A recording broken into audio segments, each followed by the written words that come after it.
Okay.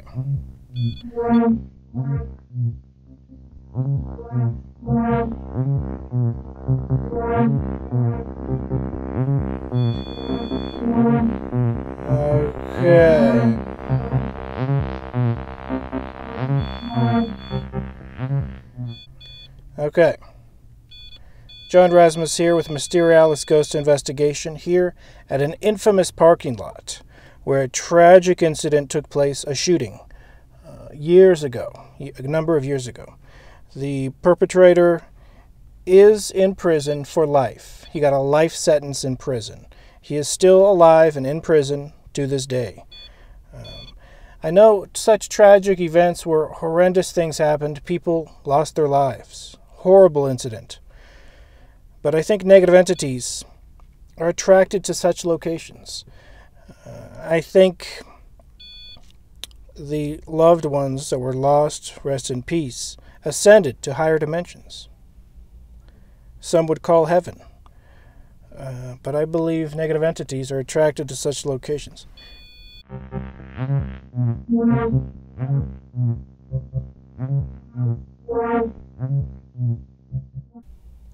Some would call heaven. But I believe negative entities are attracted to such locations.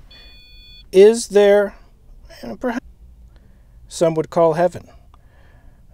But I believe negative entities are attracted to such locations. Is there, perhaps, some would call heaven. But I believe negative entities are attracted to such locations. Is there, perhaps there's a positive entity here. I don't want to jump to conclusions. Is there, perhaps there's a positive entity here. I don't want to jump to conclusions. But is there a spirit at this location, positive or negative?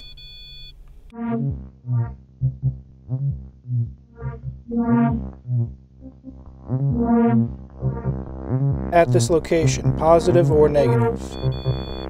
Okay, at this location, positive or negative?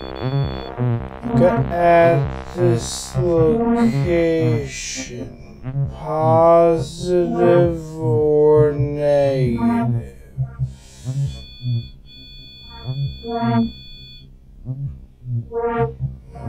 Okay. Is there a spirit at this location, positive or negative? Okay, that's a definite yes. I went to a different parking lot, spirit, and I asked the spirits there, I said, are you stuck here? And they confirmed they were. Are you stuck here, spirit? Yes or no? So you're not stuck here. Or let me ask again. Are you stuck here, spirit? Yes or no? Can you leave this parking lot? Can you leave this location if you wanted to? Spirit, yes or no? You could? Okay. Now, I'm not setting off this antenna. It happens to be particularly sensitive and long, but it is stationary. And I believe these are legitimate spirit readings. We have a 0.3, very weak. Perhaps the extra sensitivity is a good thing, because I think I can... Okay, I think I can capture something. This is interesting. Whew. You know what? I'm going to pull forward.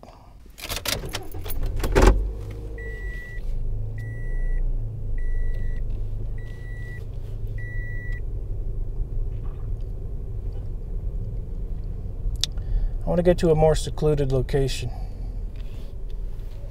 Shady spot. Okay.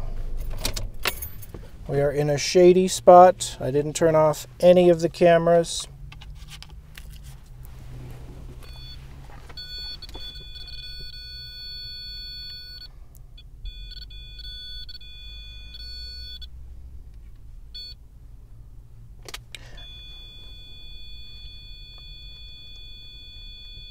Spirit, can you turn that off?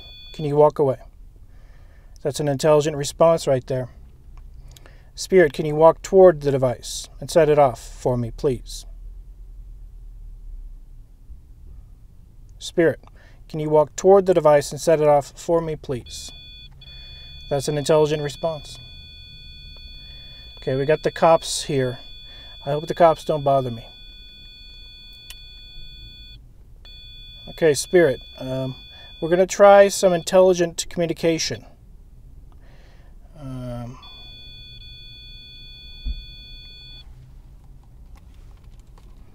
I have a camera on this, but I'm going to put the camera on myself real quick. Spirit, at the Safeway parking lot where a tragic incident took place, can you set off the device that's in my hand?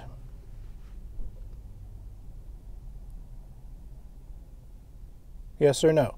I noticed I put it over here and it did get set off. Can you do that again? I'm noticing a 0.2. Can you make it higher than 0.2, Spirit? 0.6? Okay. 0.4, 0.3, 0.2. Can you set off the antenna in the device in my hand, Spirit? Can you set off the antenna? I know you can do it, Spirit. There's a device in my hand. Can you set it off, please? I don't come to this location often. I put it off for years.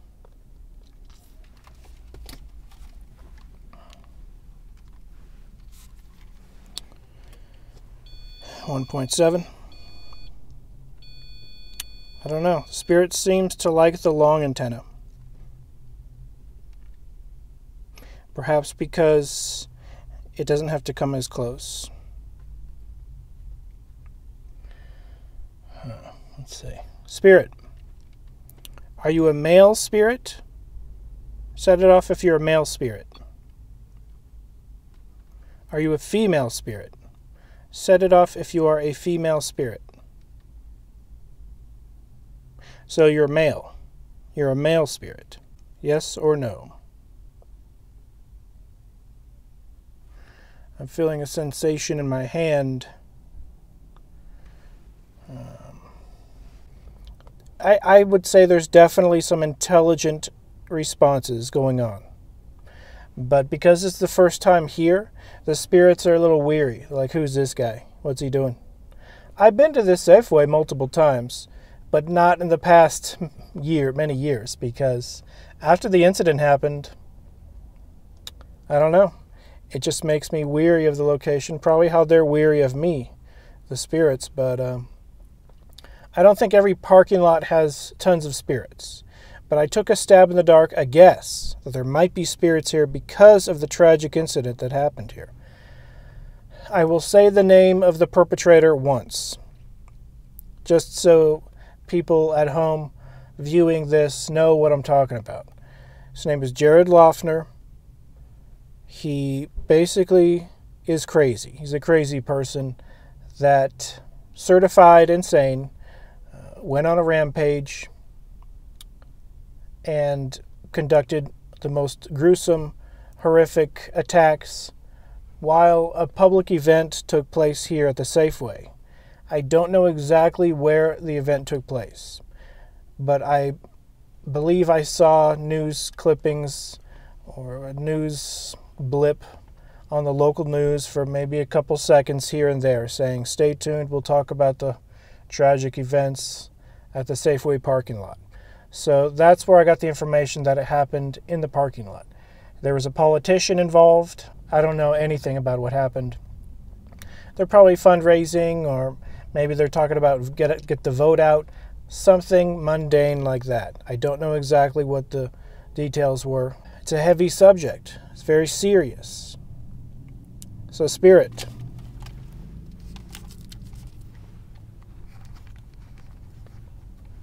Spirit, are you interested in this story? Do you want me to continue the story?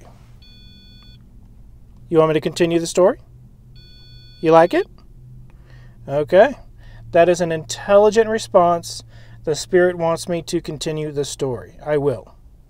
I will continue the story. That's why I have two cameras, so I can focus it both on the millimeters and myself. So, this is what happened. The perpetrator, he took a drug which is legal in this state, but it induces a state of consciousness which causes you, like a shaman, it could be considered a shamanistic drug, but a very intense one, over the top, extreme tripping immediately, or maybe it takes a couple minutes to take effect, but it gives you an intense DMT-like journey into the realms of the higher dimensions, if you will. Some people say you actually go to higher dimensions. Some people say it's just internal in your brain. It's probably both. But I've never done these drugs because it's just not my style. I don't do drugs, okay? But I think you can learn from other people's taking of the drugs, and you can learn, that's the effects, okay, I don't want to experience that. But some people do want to experience it, and it's legal in this state. I'm not going to say what the name of the drug is. But it helped him during his, believe it or not, communication with spirits. Perhaps the drug inspired him, but I think the perpetrator, the individual who's now in prison for life, who is certified insane, I don't think he was always certified insane, but perhaps he was. It's hard to say if it's genetic or if it's circumstantial, but taking this particular drug wouldn't have helped his brain. It would have really messed up the chemical balance in his brain beyond what it already perhaps was, genetically speaking. But this is what happened. He had a ritual altar in his backyard with curtains elaborately set up to surround the entire area. I've never seen anything like that in my life, where someone took the ritual, it's an occult ritual, of perhaps his own creation. Perhaps he borrowed something from Vodun in Haiti, some voodoo-like practices, but it looked like some Santeria was mixed in there with the candles. I believe there were 3 candles. They looked like the Catholic-type candles, but there were no icons on them, just 3 candles in glass, tall containers, used ritualistically, which is actually a common thing in Santeria. I believe there's a fake skull, also very common in Vodun and Santeria. So those, I think, were possibly the 2 greater inspirations, occult-wise, spiritual-wise. It's a religion to some people. It's an occult black magic practice to others. Really depends on your perspective. But he practiced it. He used a drug to help him shamanistically induce himself. Some people have to meditate for years to reach what he could have reached in minutes with the help of this drug. And he lit the candles. He had the fake skull there. There's a potted plant. I believe there was an orange, or some type of fruit, which looks like it dried up and died, which also could have been used ritualistically. It's hard to say the details, but I can tell you this. I've been studying occultism and these different rituals long enough where I can see patterns. And here is one pattern that might blow your mind. Summoning these type of spirits, negative ones in particular, they will ask you to do things. A sacrifice here, a sacrifice there. Sacrificing a chicken, actually very common in certain beliefs. African occultism, perhaps that's where black magic got its name from African magic. But it's an actual religion to a lot of Africans. But I think there are a lot of Africans that see it as black magic, as occultism, something to stay away from. This particular guy, he's just a local here in town. He should have stayed away from this stuff because it made him more crazy than perhaps he already was. What I've heard from other instances of people summoning similar entities using similar 3 candles, incense, drugs, these spirits talk to them inaudibly. Only they can hear it in their head. So even if you recorded it, you wouldn't hear or see anything. It's something that happens on an internal level. Spirits are invisible to begin with. The spirit stands right next to the person and whispers in their ear. But their physical ear really doesn't hear it. It's their spirit ear that hears it. And when a spirit ear hears something, it goes straight to the mind. So the mind of a human can hear a spirit. But there is disembodied voices, which is even rarer, which can be recorded on recording devices. I'm going to put the night sight on. Let me finish the story. I'm not going to judge the spirit on whether it's a positive or negative or neutral spirit. I don't know. I'm brand new to this location investigation-wise, and the spirit knows this. It hasn't seen me investigate this location. I've driven past this place many times. I've never investigated it, but I always wanted to. So spirit, this is what happened with someone else, a different occultist, perhaps a more experienced occultist. This greatly more experienced occultist has been doing it probably many more years than this character, this perpetrator who committed a horrible crime here at this location. And I'm not connecting the two. Some occultists are totally harmless and they don't perpetrate any horrible crimes.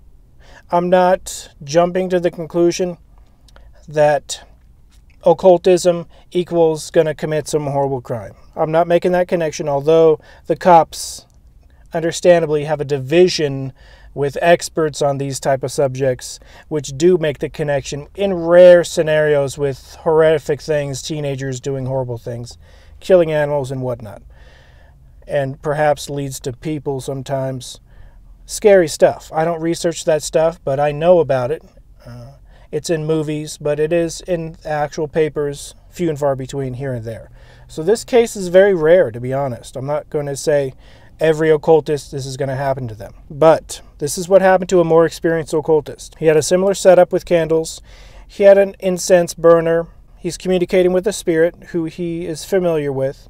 And this spirit asks this other occultist, a different occultist, a more experienced occultist, which I do believe probably does use shamanistic drugs to induce a trance-like state for a better communication with the spirit. And by illegal substances, I do mean things like plants that have been used by shaman for millennia. And this is what this other occultist did. He repeats what he hears in his head from the spirit talking to him. That way he has a recording and he can write it down and remember it. Otherwise, in such a trance-like state, you get out of it, you're probably going to forget some stuff. But this is one of the things this guy said. Ooh, we are getting quite a response from this smell meter. Okay. You're getting more interested in the story. This is what this other occultist said while in the trance-like state, repeating everything the spirit's saying to him. He said this: "Sacrifice for me. Bring me the blood of a king or a noble."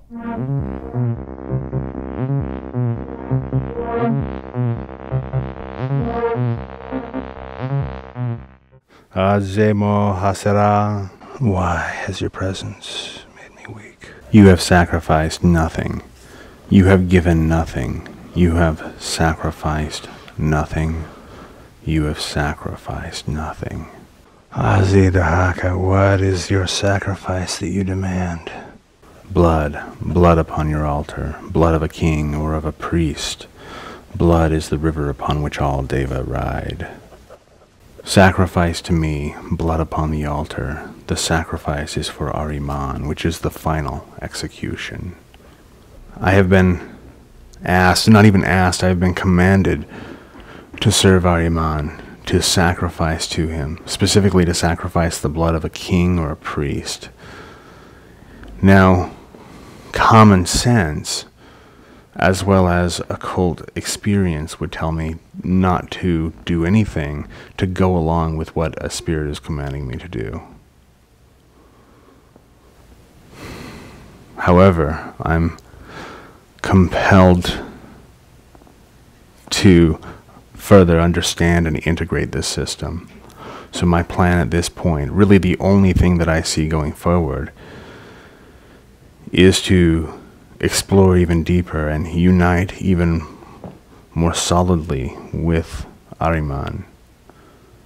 When Azidahaka came into me, it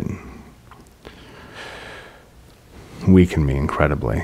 I mean, I collapsed next to the altar, and as you can see in the first part of the communication, before the communication with Azidahaka actually begins, that I am squatting next to the altar, and I kind of go out, I go away, I enter into some sort of trance. It felt like I was there for hours. I guess from the footage I was only there for less than a minute. And once I came out, I could feel a nausea and just a weakness throughout my entire being. And this has endured for 48 hours. I mean, I've put myself into harm's way, and at this point I would have to say I have likely been harmed in some way by this. After the fact, reviewing the footage of himself repeating this information, he says, you know what, I'm not going to kill anybody. No thanks, I'm good. He said perhaps other weak-minded occultists would bring the blood of a king or a noble, and perhaps it's a test. And in this particular occultist's perspective, he said, you know what, perhaps it's a test. I'm not falling for that, no thanks. But he said, I do believe he said, other weak-minded individuals might succumb to the request and become some type of servant and slave to the spirits and do whatever they say, even to the extent of killing a king or a noble. Now, kings or nobles aren't too popular these days. But guess what the modern equivalent of a king or a noble is? A politician. And so I do believe it is very possible this particular individual who is of the more insane persuasion, legitimately certified insane, now in prison for life. I do believe he used these occult practices, had a curtain covering the whole thing to keep it as secret as possible. The spirits do tend to come out when you have your own temple, your own ritual altar that's in total secrecy.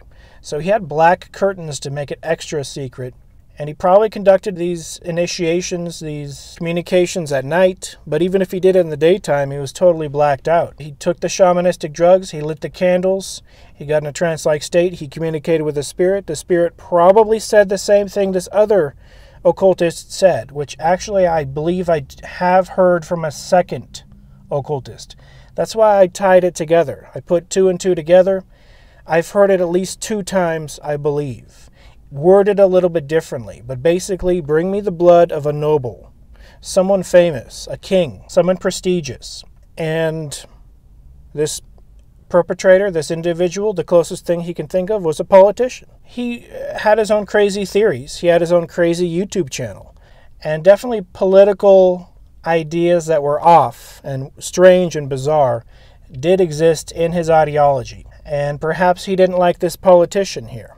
So this politician, she was just giving a speech to the locals, probably for support, get out the vote, or maybe fundraising for a local good cause. She's probably a great person. And she was targeted horrifically by a crazy individual who happened to, beyond just being crazy, got a direct command, would be my guess. Wow. This thing is going crazy. This is a legitimate communication with the spirit. So I believe the spirit told this individual to kill a noble / politician, anyone of noteworthy renown. This is going off. And he did it. He got a gun, went here, killed innocent people, including shooting the politician. Now, I believe she was brain damaged, but I believe she is still alive. So you probably know which politician I'm talking about. It was the most tragic, in recent events, incident of Tucson, Arizona. Here at this very parking lot, at the Safeway parking lot. And there's a spirit here interested in the story. Spirit, can you stop that for a second? I have a couple recorders on my lapel. I have a recorder right here on my left. Apologize. And I have a recorder right here on my right. Now the one on my right is for my voice, but the one on my left is for the spirit voice. So if you have any message, spirit, you would like to leave us, I brought a recorder just for your spirit voice. The recorder on the left picks up ghost voices better than the one on the right. So I'm going to be quiet for the next 2 minutes. And you can leave any message you would like. And it will be heard by people. Okay. It says low battery. Perhaps it's being drained. But I'm going to be quiet for a minute straight. And we're going to see if the spirit can leave a message.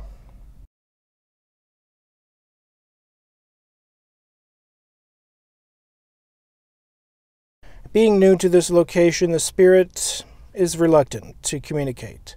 But it did confirm intelligence by turning off the device when I asked it to turn it off, by setting it off when I asked it to yes or no questions. The story I told is one I've never told before, but I've known about it for a long time. Well, the spirit was setting it off, and I was nowhere near the device. You heard it go beep beep. Right now it's 0.3. 0.2, 0.0. That's a spirit literally skirting around the device. It's like, oh man, I don't want to get too close. This spirit has definitely been cautious about how close it gets to the device, because other spirits walk up to it and walk inside of it and set it off 100%, give it 100 milligauss. Spirit, you can only give me 0.6, 0.7. Can you go higher than that, spirit? Can you go like 5.0? Can you give us 5.0, spirit? Okay, you got 0.1. Can you give us 5.0? Okay, we got a 0.4, 0.7, 0.8, 3.1. And that is a spirit setting off the device. And I was nowhere near it. Spirits love deniability, especially trickster spirits. They love deniability. Spirit, are you a trickster spirit? Or are you just a regular one? And you're a special one. You're unique. You have talents and abilities.